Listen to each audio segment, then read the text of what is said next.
ಅಧ್ಯಕ್ಷರಿಗೆ ಅರ್ಧ ಚಂದ್ರ ಹಾಕಿಬಿಟ್ರ ಅಂತ. ಜಮೀರ್ವರೆಗೂ ಇನ್ನೂ ಬಂದಿಲ್ಲ, ಮಾತುಕತೆಯಲ್ಲಿ ಇದೆ ಅದು. ಬಟ್ ಉಳಿದವ್ರಿಗೆ ಸಪೋರ್ಟರ್ಸ್ಗೆ ರಾಜಣ್ಣನು ಸೇರಿಸೇ ಮಾತಾಡ್ತೀನಿ ನಾನು. ಹೌದೌದು. ಇವಾಗ ನೋಡಿ, ಇವಾಗ ನಸೀರ್ ಅಹಮದ್ ಮತ್ತೆ ಅಬ್ದುಲ್ ಜಬ್ಬಾರ್ ಅವರು ಇವರೆಲ್ಲ ಬಂದು old members of Congress party. ಇವರನ್ನ ಈ ಪಾರ್ಟಿಯಿಂದ ಆಚೆ ಕಳಿಸಿದ್ರು ಬಹಳಷ್ಟು ಲಾಸ್ ಆಗತ್ತೆ ಈ ಕಾಂಗ್ರೆಸ್ ಪಾರ್ಟಿಗೆ. ಅದೇ ರೀತಿ ನೆಕ್ಸ್ಟ್ ಜಮೀರ್ ಅಹಮದ್ ನ ಒಂದ್ ವೇಳೆ ಇವರು ಟಾರ್ಗೆಟ್ ಮಾಡಿದ್ರು ಕೂಡ ಕಾಂಗ್ರೆಸ್ ಪಾರ್ಟಿನೇ ಗೆಲ್ಲಕ್ಕೆ ಸಾಧ್ಯ ಆಗೋದಿಲ್ಲ. ಯಾಕಂತ ಹೇಳಿದ್ರೆ ಈ ಮುಸ್ಲಿಂ ಪಾಪ್ಯುಲೇಷನ್ ಕರ್ನಾಟಕದಲ್ಲಿ it is the majority population. ಒಂದ್ ವೇಳೆ ನೀವು ನೋಡಕ್ ಹೋದ್ರೆ ಮುಸ್ಲಿಂ ಮೈನಾರಿಟಿ ಅಂತ ಹೇಳ್ಕೊಳ್ತಾರೆ, ಅಲ್ಪಸಂಖ್ಯಾತರಂತ. ಬಟ್ ನಾವು ಲಿಂಗಾಯತರಿಗಿಂತ ಜಾಸ್ತಿ ಇದೀವಿ ಅಂತ ಒಂದು ರಿಪೋರ್ಟ್ ಹೇಳ್ಕೊಳುತ್ತೆ, ನಾವು ಬಂದು ಒಕ್ಕಲಿಗರಿಗಿಂತ ಜಾಸ್ತಿ ಇದೀವಿ ಅಂತ ಒಂದು ರಿಪೋರ್ಟ್ ಹೇಳ್ಕೊಳ್ತಾರೆ. ಸೋರಿಕೆಯಾದ ಜಾತಿ ಜನಗಣತಿ ವರದಿ ಹೇಳ್ತಾ ಇದ್ದಿರ್ತಾವು. ಹೌದು, ಅದ್ರಲ್ಲಿ ಬಂದಿರತಕ್ಕಂಥ ವರದಿನಲ್ಲಿ ಏನಿದೆ, ಮುಸಲ್ಮಾನರು ಜಾಸ್ತಿ ಇದಾರಂತ. ಇವಾಗ ಜಾಸ್ತಿ ಬೇಡ ಬಿಡಿ, ಥರ್ಡ್ ಪ್ಲೇಸ್ ನಲ್ಲಿ ಇದ್ರು ಕೂಡ, ಸೆಕೆಂಡ್ ಪ್ಲೇಸ್ ಇದ್ರು ಕೂಡ ಅದು ಒಂದು ದೊಡ್ಡ ಸಂಖ್ಯೆ.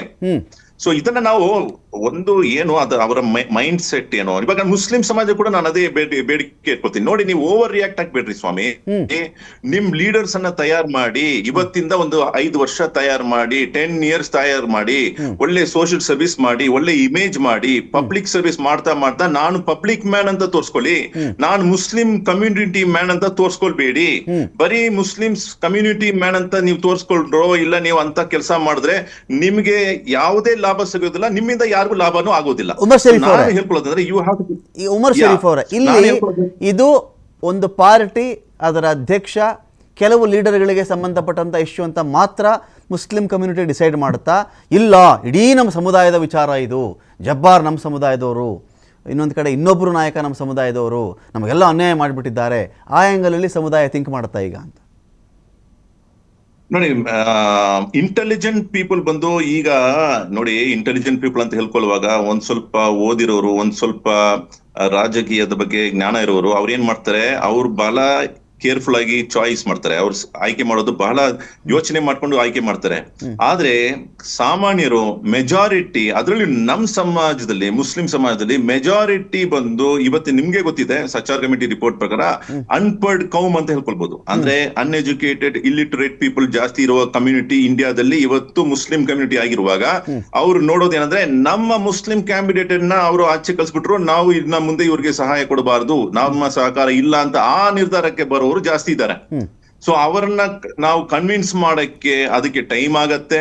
ನಮ್ ಪ್ರಕಾರ ಏನಂದ್ರೆ, ಈಗ ನಮ್ಗೆ ಬಿಜೆಪಿ ಬಂದು ದೊಡ್ಡಷ್ಟು ನಮ್ಗೆ ತೊಂದರೆ ಕೊಡುವಂತ ಒಂದು ಪಾರ್ಟಿ ಬಿಜೆಪಿ ಪಾರ್ಟಿ. ಯಾಕಂದ್ರೆ ಹಲಾಲ್ ಇಶ್ಯೂ ತಗೊಂಡ್ ಬಂದಿದ್ದು ಅವರೇ, ಹಿಜಾಬ್ ಇಶ್ಯೂ ತಗೊಂಡ್ ಬಂದಿದ್ದು ಅವರೇ, ಬೇರೆ ಇದೇ ರೀತಿ ಏನೇನೋ ಹೊಸದಾಗಿ ತಗೊಂಡ್ ಬಂದ್ಬಿಟ್ಟು ಮುಸ್ಲಿಂ ಮತ್ತೆ ಹಿಂದೂ ಜನರ ನಡುವೆ ಒಂದು ಭೇದವನ್ನು ಉಂಟು ಮಾಡೋರು ಅವರೇ.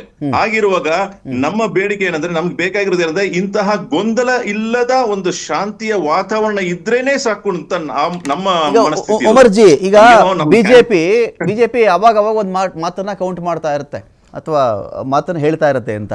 ಇನ್ನೊಂದು ಕಡೆ ಅನೇಕ ಡಿಬೇಟ್ಗಳಲ್ಲಿ ನಾನು ಅವ್ರನ್ನ ಕರೆಸಿದಾಗಲೂ ಕೂಡ ಬಿಜೆಪಿ ವಕ್ತಾರರನ್ನ, ಮುಖಂಡರನ್ನ, ಅವರೊಂದು ಮಾತು ಹೇಳ್ತಿರ್ತಾರೆ, ದೇಶಭಕ್ತ ಮುಸಲ್ಮಾನರು ನಮ್ಮ ಪಾರ್ಟಿ ಕಡೆ ಇದ್ದಾರೆ ಅಂತ ಹೇಳಿ. ಈಗ ನೀವೆಲ್ಲ ಯಾರ ಕಡೆ? ಈ ಥರ ಮುಸ್ಲಿಂ ಕಮ್ಯುನಿಟಿಯವರು ಈ ದೇಶಭಕ್ತ ಅಂತ ಅವರೊಂದು ವರ್ಡ್ ಬಳಸಿದಾಗ, ಈ ದೇಶಭಕ್ತ ಅಂತ ಇದ್ದರೆ ಅದು ಬಿಜೆಪಿ ಭಕ್ತ ಅಂತನ ಆಗಬೇಕಾದು? ಬಿಜೆಪಿ ಕಡೆಯವರು ಇದ್ದರೆ ಮಾತ್ರ ದೇಶಭಕ್ತರು ಅಂತನ? ಬಿಜೆಪಿ ಕಡೆ ಇಲ್ಲದೆ ಬೇರೆ ಪಾರ್ಟಿ ಕಡೆ ಇದ್ಬಿಟ್ರೆ ದೇಶಭಕ್ತರು ಅಲ್ವಾ ಅಂತ? ಈ ದೇಶಭಕ್ತಿಯನ್ನು ಯಾವ ಐಡೆಂಟಿ ಕಾರ್ಡಲ್ಲಿ ನೀವು ಪ್ರೂವ್ ಮಾಡ್ತೀರಿ ಇವಾಗ ಅಂತ? ಇವಾಗ ಅವರ ಸ್ಟ್ಯಾಂಡರ್ಡೇ ಏನಂತ ಅರ್ಥ ಆಗ್ತಿಲ್ವೇ ನಮ್ಗೆ? ಬಿಜೆಪಿ ಅವರ ಸ್ಟ್ಯಾಂಡರ್ಡ್ ದೇಶ ಭಕ್ತನಾಗಬೇಕಂದ್ರೆ ನಾನು ಏನೇನ್ ಮಾಡ್ಬೇಕು, ಏನೇನ್ ಮಾಡಬಾರ್ದಂತ ಒಂದು ಸ್ಟ್ಯಾಂಡರ್ಡ್ ಹೇಳ್ಬಿಡಿ ಅಂತ ಕೇಳಿದ್ರೆ ಅವರು ಹೇಳ್ತಾರೆ, ನೀವು ಏನ್ ಬೇಕಾದ್ರೂ ಮಾಡಿ, ನೀವು ಬಂದು ನಮ್ ಜೊತೆಗೆ ಇರಿ, ಕಾಂಗ್ರೆಸ್ ಅಲ್ಲಿ ಸಂಸ್ಕೃತಿನ, ಕಾಂಗ್ರೆಸ್ ಅಲ್ಲಿ ಇರಬೇಡಿ ಅಂತ, ಜನರ ಸಂಸ್ಕೃತಿ ಕಾಂಗ್ರೆಸ್ ಅಲ್ಲಿ ಇರಬೇಡಿ ಅಂತ, ದೇಶಭಕ್ತರಾಗಬೇಕು ಅಂದ್ರೆ ಆ ತರನ ಅದು? ಕಾಂಗ್ರೆಸ್ ನಲ್ಲಿ ಇದ್ರೆ ನೀವು ದೇಶಭಕ್ತರಾಗಕ್ಕೆ ಸಾಧ್ಯ ಇಲ್ಲ ಅಂತ ನೋಡಿ.